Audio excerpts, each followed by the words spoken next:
20대를 위한 경제 지침서 캥거루 탈출기!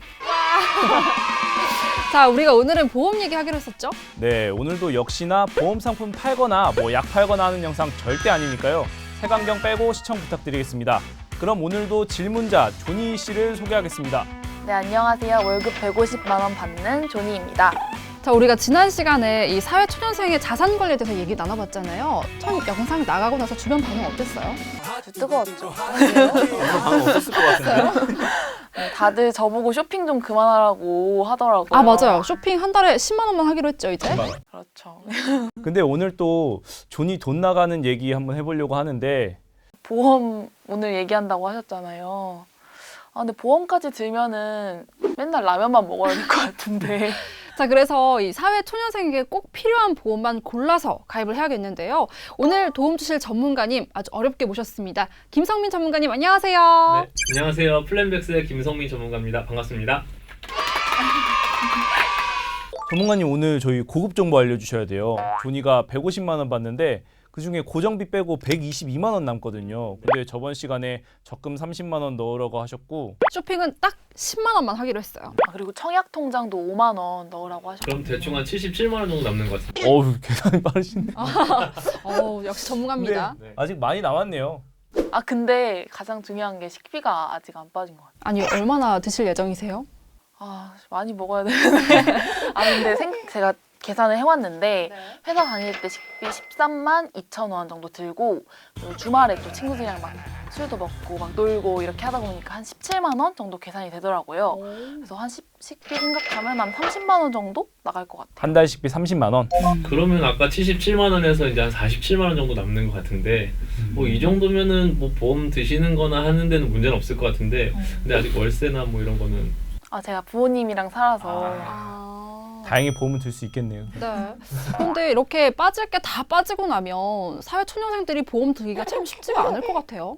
그러면은 저축을 조금 줄이고서라도 들어야 할 보험이 있다면 어떤 게 있을까요?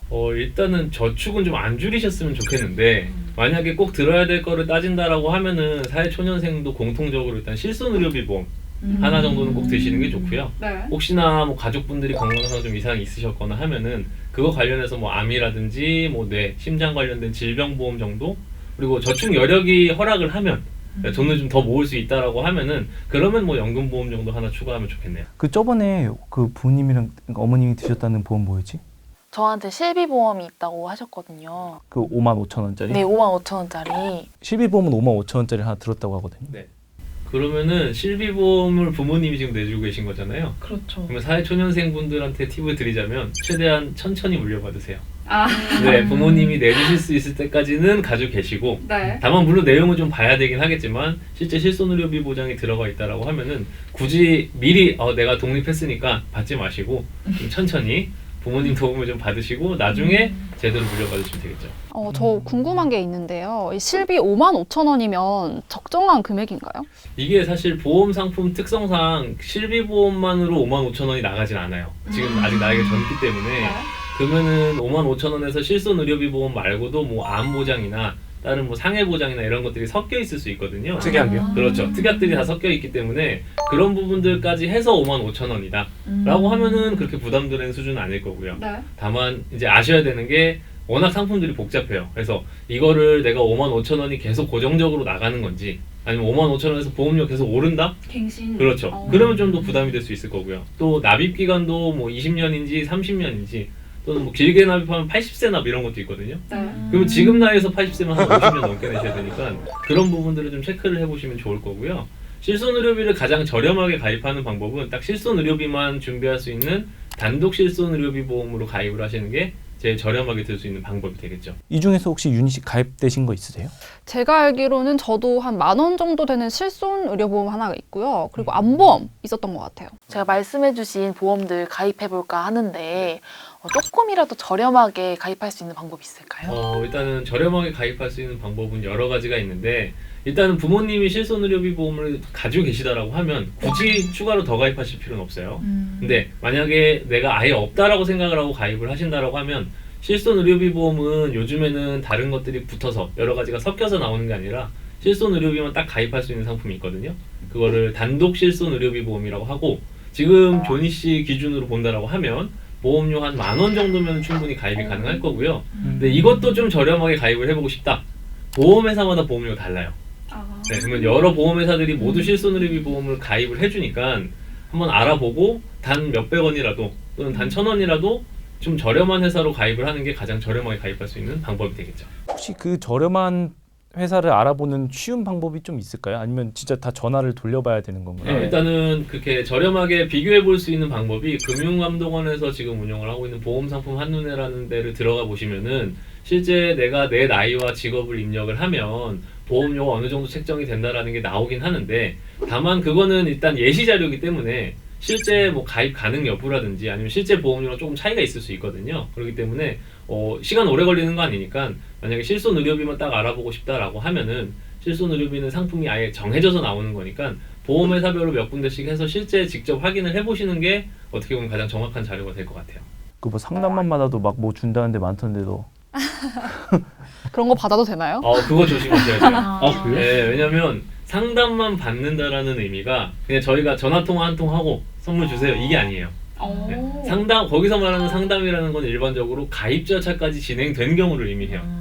근데 선물을 주려면 그냥 아무 막 제일 좋은 거 해주진 않을 거잖아요. 그렇죠. 자기네도 이득이 생겨야 되니까 조금이라도 더 붙여서 가입을 시키려고 유도를 하기 때문에 그런 부분 좀 주의를 하시는 게 좋고요. 일단 되게 좋아 보여도 거기서 주는 건 전부 다 시중 가격 3만 원 미만이라는 거. 일단은 제일 많이 혹할 수밖에 없는, 특히 사회초년생분들은 잘 모르시니까 제일 혹하는 것들 중에 하나가 다 되는 거. 저희 예전에 방송에서도 한번 다뤘었는데 뭐 저축도 되고 보장도 되고 나중에 죽으면 뭐 나오고 중간에 뭐 찾았을 수도 있고 막 온갖 특징들이 다 들어가 있어요. 연금도 된다 그러고. 그러면은 이 정도면은 조금 내가 돈을 더 써도 되겠다라고 생각을 하고 하시는 경우들이 많거든요. 근데 그때도 말씀드렸지만 다 되는 보험 없어요.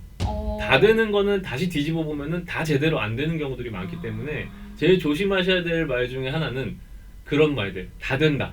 만능이다. 이거 없어요. 네. 그렇기 때문에 저축, 그다음에 보장, 뭐 이건 완전히 구분을 지으시는 게 제일 중요할 거고요.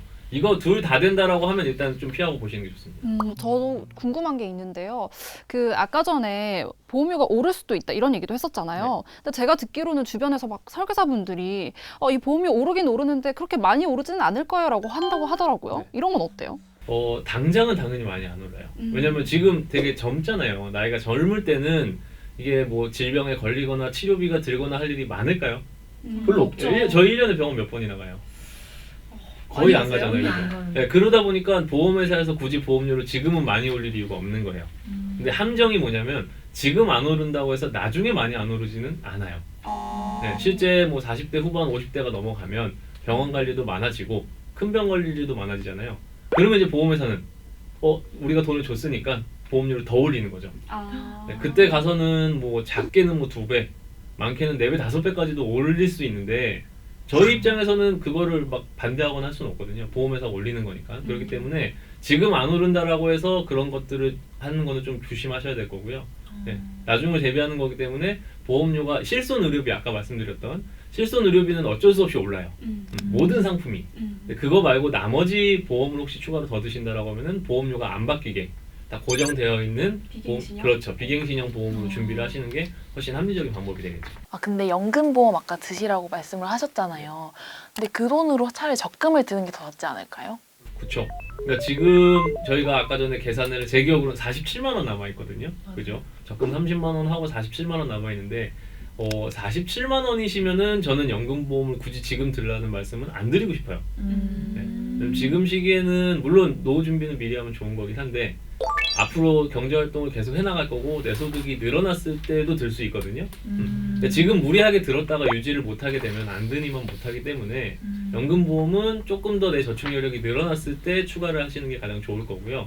그래도 나는 우리 부모님 봐서 노후 준비를 미리 하고 싶다 라고 생각을 한다라고 하면은 가입 금액은 항상 최소로 예를 들어서 내가 20만 원을 내고 싶어도 10만 원만 드신다든지 그렇게 들고 나머지 10만 원은 추가 납입을 할 수도 있거든요. 추가 납입하는 거는 언제든지 냈다가 내가 좀 빠듯한데 하면 안 냈다가 할 수 있으니까 가입 금액을 좀 최소로 해서 잡으시는 게 제일 좋고요. 지금 사회초년생분들은 연금 준비를 하실 때는 가늘고 길게 가시는 게 좋아요. 네, 금액을 작게 해서 쭉 오랫동안. 왜냐면 부모님처럼 이제 노후가 10년, 5년 남은 게 아니잖아요. 그렇죠. 한 3, 40년 남았기 때문에 그 오랫동안 모은다 생각을 하고 가늘고 길게 쭉 가시는 게 제일 좋은 방법이 될 거예요. 저는 연금보험이 연말정산 때 도움이 된다고 해서 네. 그 연 400만 원인가요? 그때까지 그 400만 원까지만 공제가 된다고 해서 제가 한 달에 34만 원인가 넣고 있거든요. 네. 근데 가늘고 길게 못 갈 것 같아요. 지금 길게 못 갈 것 같아요. 일단은 이게 연금 상품도 종류가 되게 여러 가지예요. 그래서 연말정산 때 그렇게 세금 혜택을 주는 상품이 있고요. 그리고 안 주는 상품이 있거든요. 확인해 보셨어요? 저는 뭐 아까 큰아버지가 설마 이거 믿고 큰아버지는 믿으시는 게 좋을 것 같아요. 이게 뭐냐면은 연말정산 때 혜택을 주는 상품도 장단점이 있을 거고요. 혜택을 안 주는 상품들도 장단점이 있어요. 말씀하셨던 것처럼 1년에 400만 원 한도로 해서 연말정산할 때 세액공제 혜택을 준다. 이건 되게 장점이겠죠.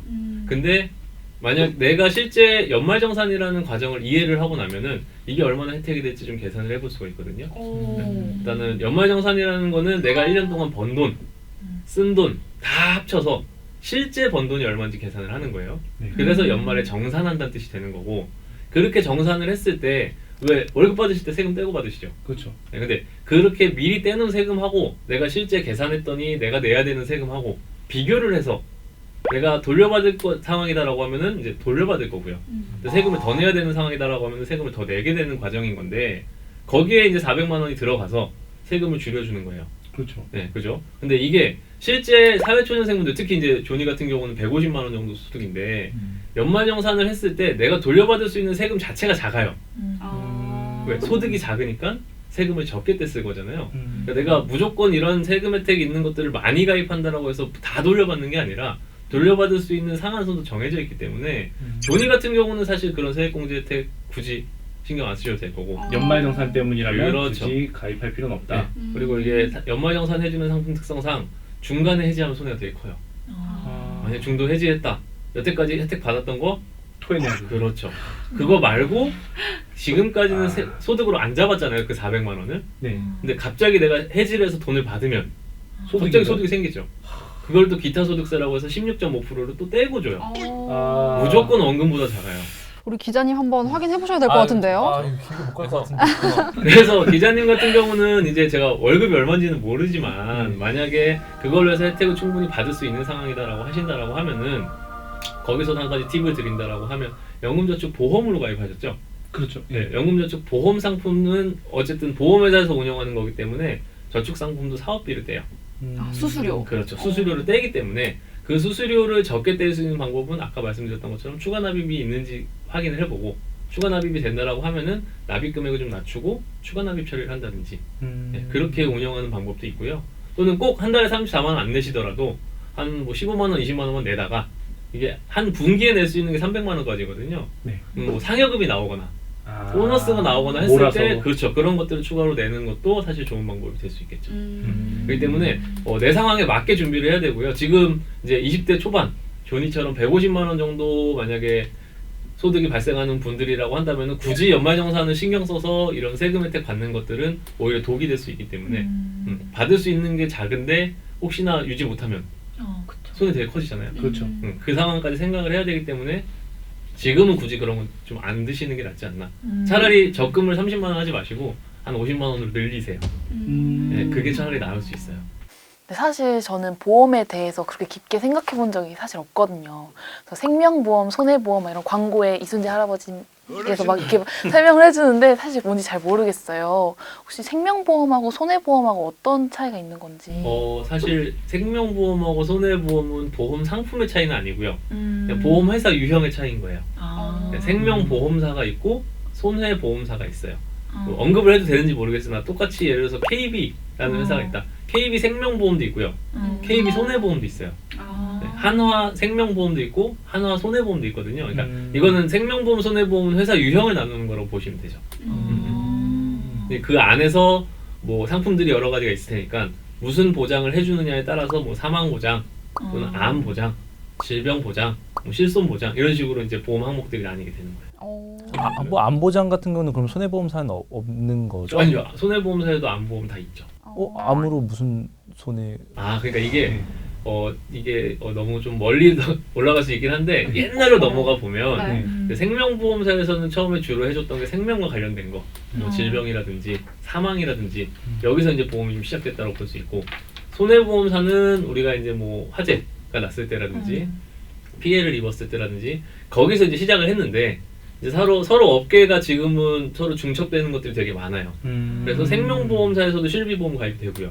예를 들면 손해보험사에서도 암보험이나 질병보험 또는 사망보험도 가입이 돼요. 그래서 좀 쉽게 생각을 하면은 그냥 보험사가 생명보험사, 손해보험사 나뉜다라고 보면 되고요. 보장 내용은 그렇게 큰 차이는 없다. 그러니까 암보험을 가입한다. 생명보험사에서도 가입되고 손해보험사에서도 가입돼요. 그럼 제일 조건 좋은데 알아봐가지고 그냥 그렇죠. 가입하면 되겠네요. 그렇죠. 그러면은 가족력은 만약에 그러니까 가족력 있으면은 가입하는 게 좋다라고 하셨는데 사실 암 가족력이 없다고 하더라도 언젠가는 좀 대비 차원에서 들어야 될 텐데 조니 같은 경우는 아직 20대라서 암보험을 어느 정도 나이가 뭐 들었을 때부터 드는 게 좋을까요? 일단은 보험을 언제 들어야 된다. 내가 30살 되면 무조건 들어야 된다. 이런 건 없어요. 이런 건 없고 내가 보험료를 내는 데 있어서 실손의료비 보험을 낸 다음에 추가로 보험료 납입 더 할 수 있을 것 같다. 그러면 그때 추가하는 게 제일 좀 좋죠. 여력이 될 때. 그렇죠. 여력이 될 때가 제일 중요할 것 같아요. 왜냐면 가입을 잔뜩 해놨다가 해지되면 또는 유지를 못하면 아무 의미 없잖아요. 그러니까 사회초년생분들은 급여가 점점 늘어나는 게 일반적이긴 한데 그 늘어나는 거에 맞춰서 추가를 하셔도 되고요. 젊을 때 미리 드는 거의 장점은 보험료가 저렴하죠. 네, 가입 나이가 낮으니까. 그래서 뭐 저희가 방송에서도 어렸을 때 뭐 아기 때 어린이 보험으로 미리 준비하는 케이스들이 나오는 게 그만큼 보험료가 저렴하니까. 왜? 상대적으로 지금 권리 확률이 떨어지기 때문에 보험료는 떨어질 수밖에 없거든요. 네. 그리고 건강할 때 네. 들고 싶어도 안 들어줘요. 네. 내가 한 100만 원 낼 테니까 들어주시오 해도 보험회사에서 안 들어줘요. 슬프다. 네. 그렇기 때문에 넌 다 할 수 있어 지금. 그렇죠. 젊었을 때 드는 장점은 이 두 가지밖에 없는 거예요. 내가 건강하니까 가입하는 거에 대한 제한도 없고 그만큼 비교도 가능하겠죠. 네. 여기저기 다 더 비교해 볼 수 있을 거고. 두 번째는 젊었을 때 어렸을 때 가입을 하니까 보험료가 상대적으로 저렴하다. 즉 어머님이 지금 암 진단비 1,000만 원 드는 거하고요. 지금 조니가 드는 거하고 보험료 차이가 못해도 한 70~80%에서 많게는 2배 이상 차이 나요. 와. 같은 보장을 넣는다고 하더라도 그런 부분에 있어서 장점이 있는 거죠. 그러면 이순이가 암보험이 네. 되는 건가요? 그렇죠. 왜냐면 이제 실손 의료비라고 하는 거는 실제 우리가 병원비가 발생을 하면 보상을 해주는 거거든요. 근데 암에 걸렸어요. 병원에 입원해서 수술받고 치료받고 하면 병원비 나오겠죠. 이걸 기본적으로 실손 의료비에서 일단 80%에서 90% 보상을 해줘요.